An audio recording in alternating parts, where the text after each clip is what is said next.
Muraho neza nanone ikaze kuri YouTube channel yacu nanone.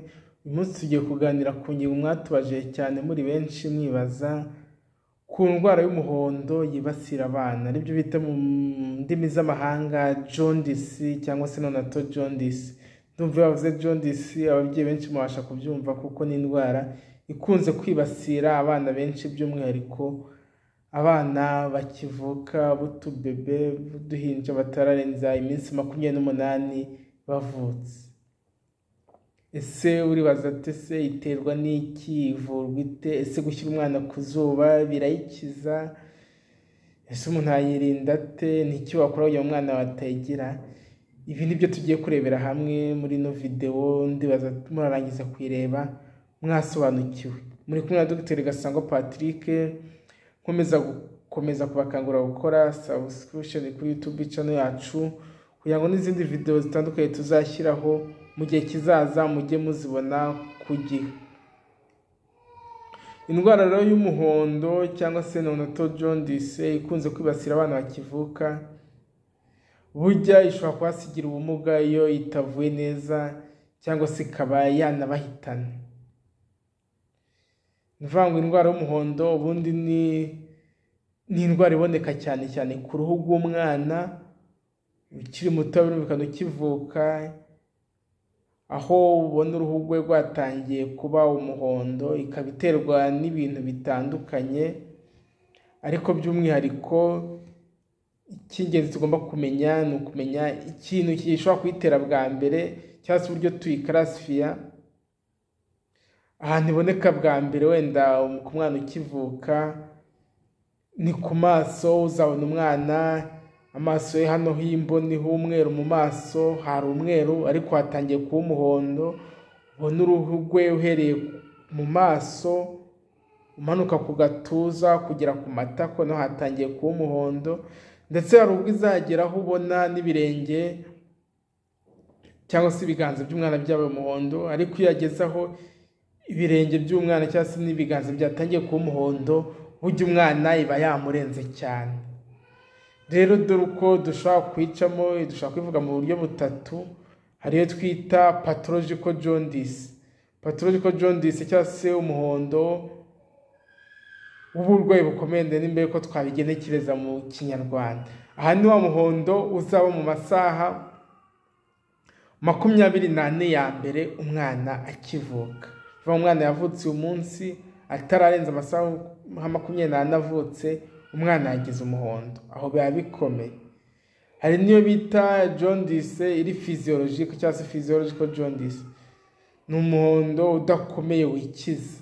Ni wa muhondo uzaba kuva nyuma y'amasaha 24 umwana avutse kugeza ku masaha cyangwa se ku minsi 7, nubwo ushobora gukomeza ukageza no ku byumweru 2. Ino akaba na wa muhondo ushobora kuba uterwa no kwizinga kw'amara y'umwana, aribyo bita mu ndimi z'abahanda wenda ngo biliary atresia. Uyu nawo ushobora gutangira ari mbere ariko ukazahinduka nyuma. Rero tugendeye hamwe ku bintu bishobora gutuma cyangwa se mu mpamvu zituma abana bacu bagira imihondo. Impamvu zizwi cyane mu zitera ababyeyi bafite amaraso adashobora kwivanga, aribyo bita resist incompatibility. Aha rero twavuga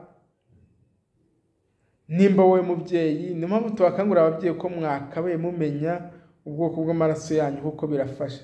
Nimba wowe mubyeyi ufite ubwoko bw'amaraso bwa resist O negatifu, ukabyara umwana ufite resist iri positive, hazaba ari amahirwe menshi ko umwana ashobora kugira umuhondo bitewe no kudahuza kw'amaraso y'umwana n'umubyeyi. Icyo gihe umubyeyi azabyara umwana agira umuhondo kubera amaraso adahuye, kubera hazakorwa ya immuno antibody cyangwa se ya resist umubyeyi adafite izagenda ikangiza amaraso y'umwana, bityo akabamo umuhondo. Kuko burya umuhondo akenshi uva kubera hari amaraso yangiritse. ikindi umubyeyi ufite ubwoko bw'amaraso bwa O akabyara umwana ufite A cyangwa B, uwo nawo umwana afite ibyago byo kugira umuhondo. Kandi ni wa muhondo uri patologike cyangwa se wa muhondo uteye ikibazo uburwayi bukomeye uba mu minsi cyangwa se mu masaha 24 ya mbere umwana akimara kuvuka. Niyo birukana ababyeyi tubakangurira bakoresha ubwoko bw'amaraso yabo kugira ngo tube twizi ko cyangwa se umubyeyi afizi ko afite ibyago byo kuba yabyara umwana ushobora kugira ibyago byo kugira umuhondo. Rero birumvikana hari n'izindi ndwara zishobora gutuma umwana agira umuhondo. Buri infection nazo umwana ashobora kugira infection akagira umuhondo. Wa mwana w'uruhinja wavutse yagize infection nabwo bishobora kuza nk'umuhondo. Ikindi hari izindi ndwara ababyeyi bashobora kugira batwite zitandukanye nk'imitezi zitavuye neza, bishobora guteza uburwayi bwatuma umwana avukana umuhondo. Ikindi gituma abana benshi bagira umuhondo hari ukutonsa umwana neza. Uyu ni wa muhondo uri physiologique cyangwa se udakomeye. Umwana wonka ntahage ashobora kugira wa muhondo uza nyuma y'amasaha 20 n'umwana avutse ushobora kwikiza, ariko hari igihe uba mwinshi nawo ugakenerwa kuvurwa cyangwa se kuvurirwa kwa muganga. Mwumvikana ko ababyeyi iyo umuganga babwira cyangwa se tubakangurira konsa abana mu masaha 2 bijya bifite impamvu, kubera ko umwana wonka agahaga aba yituma kenshi, kandi bivuze ko yituma muri kwa kwituma kwe n'umuhondo iyo hari ugenda usohoka muri wa mwanda umwana nyine asohora. Niyo mpamvu konsa umwana kenshi ari byiza cyane kuko bimurinda kuba yagira umuhondo. Ikindi rero gishobora gutuma umwana agira umuhondo bino byo kwizinga by'amara byo ntacyo umuntu yabikora kuko abari muri formation umwana aba yaravukanye bino bita biliatresia ntibikunze kubaho cyane, ariko hari abana bake babigira. Ikizaranga umwana wabigize nuko azagira umuhondo ukanga gushira ugakomeza kuba mwinshi, ndetse yanagira na ya minsi 28 tuvane onatoloji birangiye nabwo agakomeza kugira umuhondo ugakomeza. Icyo gihe rero nabwo umwana tuzavuga ko ashobora afite ibyago byo kuba afite ya biliatresia cyangwa umuhondo watewe no kwizinga kw'amara, ariko azakurikiranwe abe yafasha. Rero umuhondo ukunze kugaragara cyane n'umuhondo ugaragara mu masaha 24 ya mbere cyangwa se n'uterwa no kutonsa umwana neza rero bita physiologique. Aho umwana rero umuganga uzamubona yatangiye kuba umuhondo nkuko twavuze mu maso, handi umwe mu maso atangiye kuziba ry'umuhondo mu maso, ku mazuru, muri face muri rusange, ku gatuza umuhondo nahuze gutyo gutyo. Rero umuhondo muganga yawuketse ubundi buri umuhondo tuvuga ngo ntupimishwa amaso, ariko ujya nka muganga ashobora kubona umwana agakeka ko afite umuhondo ari na ngombwa agahita atangira ubuvuzi bwawo. Ariko icyiza muganga yakibizami twita ibizami bya bilirubine, aribyo biduha amakuru yuko umwana yaba afite umuhondo cyangwa se ntawe, cyangwa se nimba banawufite si umuhondo ni mwinshi uteje ikibazo cyangwa se ni mukeya. Rero muganga amaze kwaka ibyo bizami by'umuhondo birumvikana yatsi by'umuhondo yakana ubwoko bw'amaraso y'umwana kugira ngo arebe ko umwana ahuje amaraso na mama we, ndetse akaka n'ibizami bya infection zo mu maraso kuko twabonye ko kugira infection bishobora kuba impamvu yatuma umwana w'uruhinja agira umuhondo. Ibyo byose muganga arabireba. Rero ibyo bizami by'umuhondo bije ibisubizo muganga icyo akora kwa muganga tugira buri amagarafe tureberaho umuhondo umwana afite, niba koko se waba ujyanye n'uburwayi bw'icyatsi ari umuhondo ushobora gukenerwa kuvurwa. Kuko kureba umwana ngo ndagize umuhondo wa 300 wa 200 ntago bihagije. Ahubwo ngiye nka muganga nkineguza umuhondo, si umuhondo yagize ujyanye n'ibiro yavukaye cyangwa igihe yavukiye, kuko nimba umwana wavutse igihe kitageze agize nk'umuhondo w'150 birashoboka ko azaba akeneye kuvurwa, ariko ku mwana wavutse igihe kigeze agize 150 nta kibazo ashobora kuzaba adakeneye kuvurwa. Ikindi duhuza ese umuhondo wagize ku munsi wa kangahe, ni ku munsi wa mbere avutse, ni ku munsi wa kabiri, ni ku munsi wa gatatu. Ibyo byose bizadushaka kumenya biradufasha kumenya nimba umuhondo umwana afite ari umuhondo ukeneye kuvurwa cyangwa se utabikeneye. Rero murumve ko ibyo ni ibikorwa n'abaganga birumvikana. Rero umuntu yakwibaza ati se umuhondo kwa muganga uvurwa gute?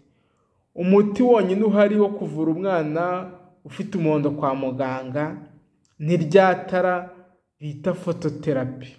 Phototherapy ni itara ryaka mu buryo bumeze nk'ubururu, itanga urumuri rw'ubururu. Rwa rumuri rero nirwo ruvura umwana umuhondo.